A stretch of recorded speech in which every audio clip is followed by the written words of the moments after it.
வணக்கம் நண்பர்களே, உங்களை இந்த லேர்ன் இங்கிலீஷ் இன் தமிழ் யூடியூப் சேனல் மூலம் வரவேற்பதில் மிகவும் பெருமிதம் கொள்கிறேன். நாம் இப்போ பார்த்துட்டு இருக்கிறதுனா எப்படி ஒரு வார்த்தையை, நீளமான ஒரு வார்த்தையை எப்படி எழுத்து கூட்டி படிப்பது என்ற வரிசையில் இது மூன்றாவது தொடர். உங்களுக்கு தெரியும், AEIOEனா உயிரெழுத்து. இந்த 5 எழுத்து தான் உயிரெழுத்து இங்கிலீஷில். ஆனால் ஓசை 12. ஆனால் நம்ம பார்க்க போகிற எழுத்து பி. பிங்கிறது இந்த AEIOUல இருக்கா? இல்லை. அப்படி இல்லைன்னா அந்த வார்த்தை என்ன எழுத்து தான் இருக்கும்? அது மெய்யெழுத்தாகத்தான் இருக்கும். ஆங்கிலத்தில் மெய்யெழுத்துக்கு என்ன இங்கிலீஷில்? கான்சோனன்ட். நம்ம பார்க்க போகிறது என்னன்னா, பெரிய பெரிய வார்த்தையை எப்படி எழுத்து கூட்டி தவறில்லாமல் படிப்பது, சுலபமாக நமது முறைப்படி, தமிழ் முறைப்படி எப்படி சுலபமாக பெரிய பெரிய வார்த்தைகளை எப்படி எழுத்து கூட்டி படிப்பது என்பது தான் இந்த தொடர் பற்றிய முக்கிய அம்சம்.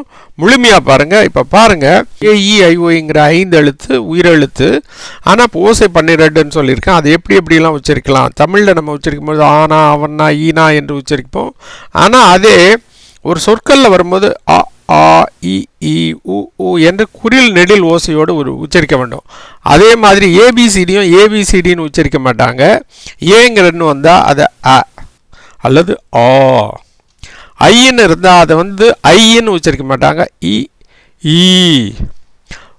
ஊக்கு யூ, அதை யூன்னு உச்சரிக்க மாட்டாங்க, ஊன்னு உச்சரிப்பாங்க. டபுள் ஓ வந்திருந்தால் ஊன்னு உச்சரிப்பாங்க. ஈக்கு ஏ.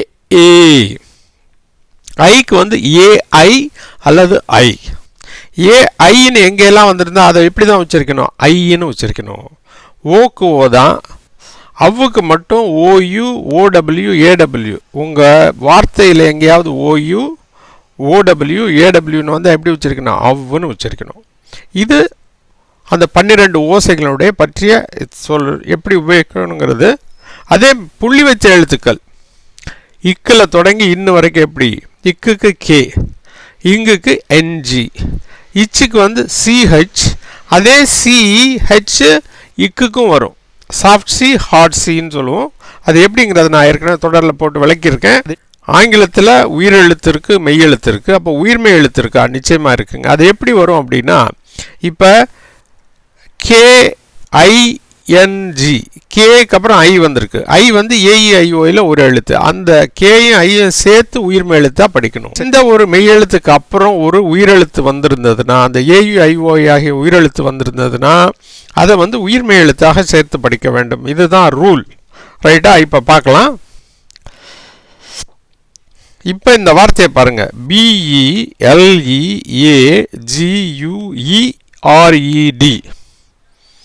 இது எப்படி சார் உச்சரிக்கிறது? நம்ம பிக்கு அப்புறம் என்ன இருக்குது? ஈ இருக்குது. அப்போ பியும் ஈயும் சேர்த்து என்னவாயிடும்? உயிர்மெய் எழுத்து ஆகிடும். ஏன்னா ஈ AEIOயில் 1. எல்லுக்கு அப்புறம் ஈ இருக்குது. அப்போ அதுவும் உயிர்மெய் எழுத்து. ஏ தனியாக இருக்குது, அது உயிரெழுத்து. GUE மூணையும் சேர்த்து ஒரே எழுத்து தாங்க. அதை என்னங்கிறத நான் இப்போ சொல்கிறேன். நான் RE ஒரு எழுத்து, டி மெய் எழுத்து. ரைட்டா? இப்படி தான் பிரிக்கணும். பிரிக்கும் போது எப்படி வருது பாருங்க. இ பிளஸ் இ, பி. பி இல் பிளஸ் இ. ஏன்னா இ ஈயாகவே வருகிறது. இந்த இடத்துல இ ஈயாகவே வருகிறது. இல் பிளஸ் இ, லி. ஏக்கு ஆதான். என்ன சொல்லியிருக்கோம்? QUEனா எப்படி உச்சரிக்கணும்னு போட்டிருக்கோம்? ஈக்குன்னு உச்சரிக்கணும்னு போட்டிருக்கோம். அப்போ QE என்னவாயிடும்? ஈக்குன்னு மாறிடும். ரைட்டா? அது போக மிச்சம் என்ன இருக்குது? RE இருக்குது. REக்கு ரே. ரைட்டா? இந்த இடத்துல ஏ ஆக இ ஏ வருது.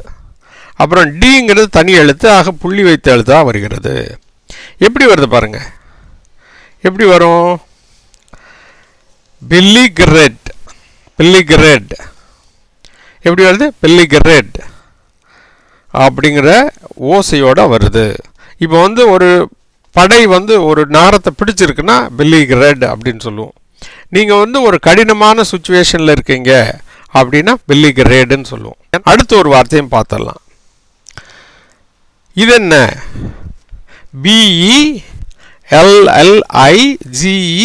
BELLIGERENT. BE உயிர்மெய் எழுத்து. எல்லு தனியாக தான் இருக்குது. அதுக்கப்புறம் எல்ஐ உயிர்மெய் எழுத்தாக மாறிடுது. GE உயிர்மெய் எழுத்து. RE உயிர்மெய் எழுத்து. என் தனி டி தனி, ஏன்னா எண்ணுக்கு அப்புறம் எந்த ஏஇஐஓஇ இல்லை, டீக்கு அப்புறம் இல்லை.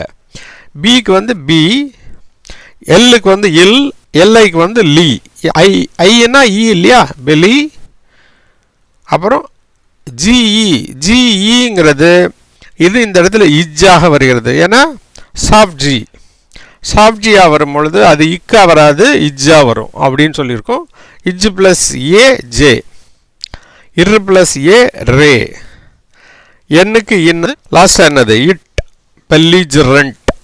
எப்படி வருது, பெல்லிஜரண்ட். என்ன அடுத்து வருது, பெல்லிஜரண்ட். ரைட்டா? அடுத்த ஒரு வார்த்தையும் பார்த்துடலாம். BIODEGRADABLE,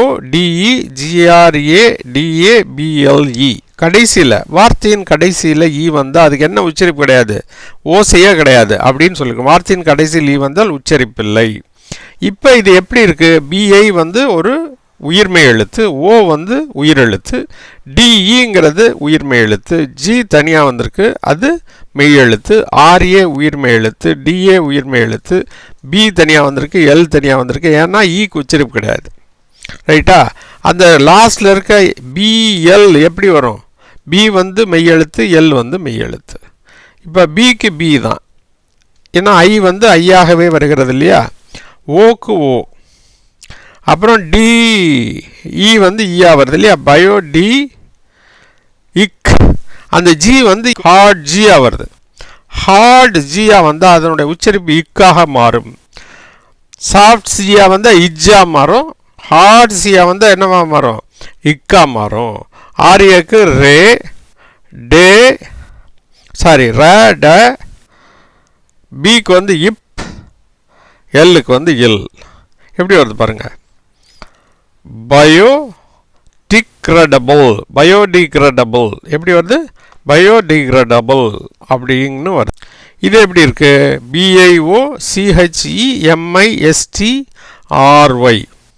ரைட்டா? பிஐக்கு பை உயிர்மெய் எழுத்து, ஓ தனியாக வந்திருக்கு, சிஹெச்இ சேர்ந்து உயிர்மெய் எழுத்தாக வந்திருக்கு, ஹெச்சுக்கு ஓசை இல்லாதனால சியும் ஹெச்சும் சேர்ந்து மெய் எழுத்து, இ சேர்றதுனால உயிர்மெய் எழுத்தாக மாறிடுது. எம்ஐ உயிர்மெய் எழுத்து, எஸ் மெய் எழுத்து, டி மெய் எழுத்து, ஆர் ஒய் வந்து உயிர்மெய் எழுத்து. ஏன்னா ஒய் இஸ் ஈக்குவல் டு ஐ, ஐ ஓசையில் வர்றதுனால ஒய்யவும் என்னவா எழுத்துக்கலாம், உயிரெழுத்தாக சேர்த்துக்கலாம். இஃப் ப்ளஸ் ஐ பை, ஓக்கு ஓ தான். அதுக்கப்புறம் சிஹெச்இ எப்படி பண்ணிச்சு, கேன்னு மாறிடுச்சு. இப்போ பயோ கே, இம் ப்ளஸ் இ மீ, அதுக்கப்புறம் எஸ்ஸுக்கு வந்து எஸ்ஸு, அதுக்கப்புறம் என்ன வரணும், இட்டு வரணும், இட்டு ஆர் வைக்கு ரீ. பயோ எப்படி வருது பாருங்க, பயோ கெமிஸ்ட்ரி எப்படி வருது, பயோ கெமிஸ்ட்ரி அப்படின்னு வருது. உச்சரிப்பு ஒரு சரியாக வருதா, இப்படி தாங்க உச்சரிக்கணும். இன்னொரு உதாரணத்தையும் பார்த்துடலாம். இது கடைசி ஒன்று, BRAINSTORMING.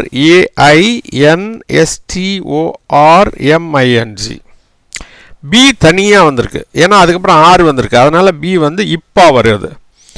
RAI, ஏஐ வந்து ஐ, ஆரை சேர்த்தா எப்படி வருது, ரையாக மாறிடுது. ரைட்டா? என்னு தனியாக இருக்குது, அது இன். அதுக்கப்புறம் எஸ்ஸும் தனியாக தான் இருக்குது, அது இஸ். அதுக்கப்புறம் டிஓ டோ, அதுக்கப்புறம் ஆர் தனியாக இருக்குது, அதனால் இர். எம்ஐ சேர்ந்து வந்திருக்கு, அதனால் எது இம் மீ அப்படின்னு வந்துடுது. எம்ஐ ஐக்கு வந்து ஈன்னு சொல்லியிருக்கோம் இல்லையா, இம் ப்ளஸ் ஐ மீ. அதுக்கப்புறம் என்ஜி லாஸ்ட்டாக இருக்குது, அந்த என்ஜிக்கு என்ன உச்சரிப்பு, இங்கு. என்ஜின்னா என்ன சொல்லியிருக்கோம், இங்கு. அப்போ எப்படி வந்தது, இப்போ எப்படி உச்சரிப்பு படுகிறது அப்படிங்கிறத பார்க்கணுன்னா எப்படி உச்சரிக்கிறோம், பிரைன் ஸ்டார்மிங். என்னது, பிரெயின் ஸ்டார்மிங் அப்படின்னு உச்சரிக்கப்படுகிறது, பிரெயின் ஸ்டார்மிங். ரைட்டா? இப்படி தாங்க நீங்கள் உச்சரிக்கணும். இப்போ பியில் வந்து பெரிய பெரிய வார்த்தைகளை எப்படி நம்ம தமிழ் ரூல் படி அழகாக உச்சரிக்கிறோங்கிறத இந்த தொடர் மூலம் நீங்கள் தெரிஞ்சுக்கிட்டுருப்பீங்க. மேலும் இந்த சேனலின் பயன் உங்கள் வீட்டு பக்கத்தில் தமிழ் வழியில் படிக்கும் மாணவ மாணவிகள், கல்லூரி என்பர்கள், ஆங்கிலத்தை எழுத படிக்க விரும்பும் தமிழ் நண்பர்கள் இருந்தால் இந்த சேனலை பற்றி எடுத்து சொல்லுங்கள். இந்த சேனலை நீங்கள் சப்ஸ்கிரைப் பண்ணலைன்னா ப்ளீஸ் சப்ஸ்கிரைப் பண்ணுங்கள். அதோடு மட்டும் இல்லாமல் இந்த பெல் ஐக்கானை கிளிக் பண்ண மறந்துடாதீங்க. அப்படி கிளிக் பண்ணுறதுனால நாங்கள் போடுற வீடியோக்கள் அனைத்தும் உங்களுக்கு உடனுக்குடன் வந்து சேரும் என்பதை இதன் மூலம் தெரிவித்துக் கொள்கிறேன். மேலும் இந்த சேனலின் பயன் உலகம் முழுமைக்கும் உள்ள தமிழ் பேசும் நமது சொந்தங்களுக்கு சென்றடைய இந்த சேனலை பற்றிய விவரங்களை வாட்ஸ்அப்பிலோ அல்லது ஃபேஸ்புக்கிலோ ஷேர் பண்ணுங்கள் என்றும் தாழ்மையுடன் கேட்டுக்கொள்கிறேன். நண்பர்களே, நன்றி, வணக்கம். மீண்டும் சந்திப்போம் அடுத்த ஒரு புதிய தொடரில்.